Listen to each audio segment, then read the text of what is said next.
Hello, leopard artists. It's time for not one, but two, a 2-for-1 lesson deal. Art elements instruction. We're going to tackle 2 art elements in this particular set of instructions because they are the favorites and they are the most desired and loved when it's time to draw or color. The first art element we're going to discuss super briefly is pretty much everyone's favorite, and that's color. You'll notice there's a Van Gogh behind me, Van Gogh on my ID lanyard, and a Mickey Mouse Van Gogh shirt on your art teacher. He was one of the kings of color when it comes to color and emotion and expressing our feelings through painting. He also used great amounts of color temperature to express what he wanted to say. So we need to make sure we're super familiar with the particulars of color as an art element or a building block of art. Now, if you watched my welcome video, and I hope you did, maybe even more than once, you know that Color Monster identified his emotions or feelings by color, and that book also had great examples of the art elements in it. We're going to take it a step farther, and we're also going to talk about how to draw forms. Forms are sometimes called 3D shapes, but that's not a very good title because shapes are flat. Forms are not. You would never call a pyramid a triangle because a triangle is a flat triangle. A pyramid is 4 triangles leaning on each other. So that's quite different than just one.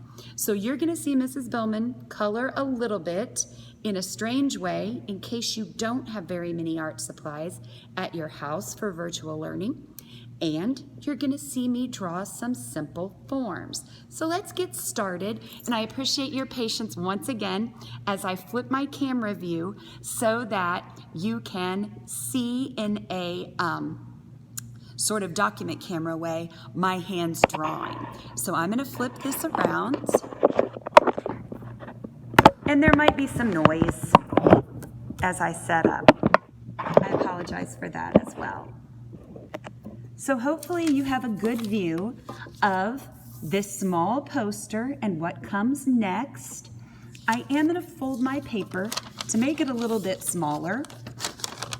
So this paper we folded long ago to create these boxes for drawing art elements should give you the next box and the next box. This one is for color. And as always, use what you have. If it's an old ink pen from a restaurant, hey, that's drawing equipment. If it's a pencil that you have, perfect. Whatever drawing equipment you have will work. If you'd rather write color in nice cursive, go ahead. You can make it all capitals. That's fine too. I do want you to make sure that you understand you can do this even if you don't have crayons or colored pencils at your house because you can write the words for the colors. Even if you're a kindergartner, it's great practice. We always start our color wheel or colors in a circle with red at the top. Next is his friend orange, and orange is a little hard to spell. Then yellow.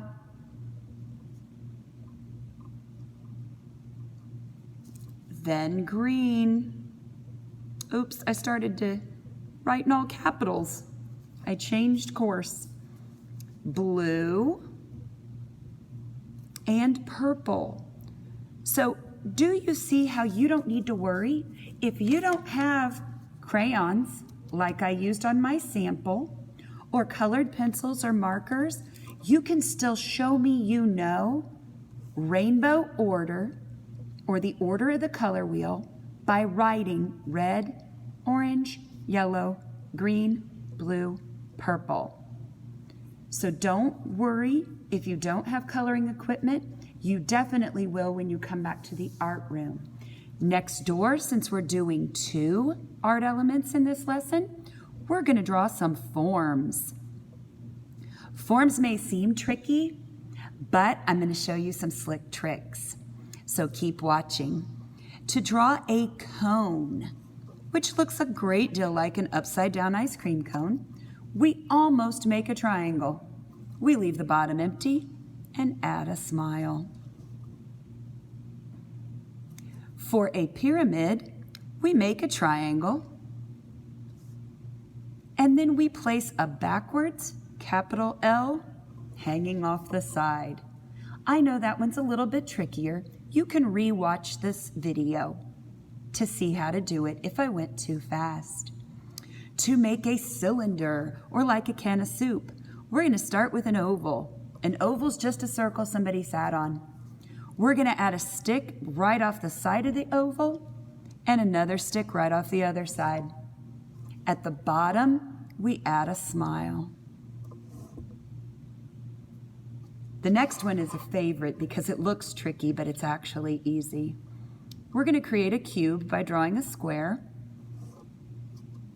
We're going to draw an almost the same size square overlapping in the corner. Then we're going to let the corners that are the same hold hands by drawing a line between them. For instance, this upper right-hand corner and upper right-hand corner, give this a try. Look, upper left to upper left. Oh my gosh, artists, look.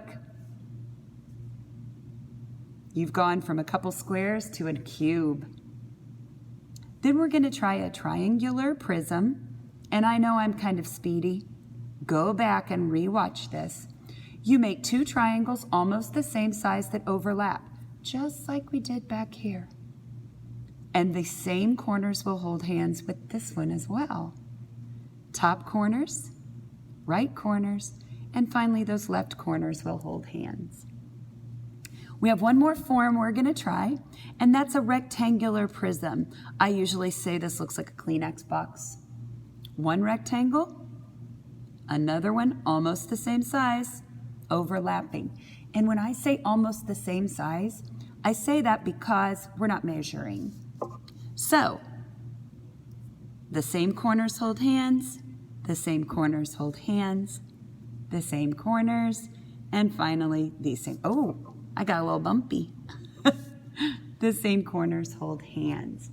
Once you're done, like our past lessons, follow the directions to take a picture and submit it. You may have to submit 2 pictures if you can't take just one square or you can't fit them both in the camera range. Do your personal best, and I will see you for the next lesson.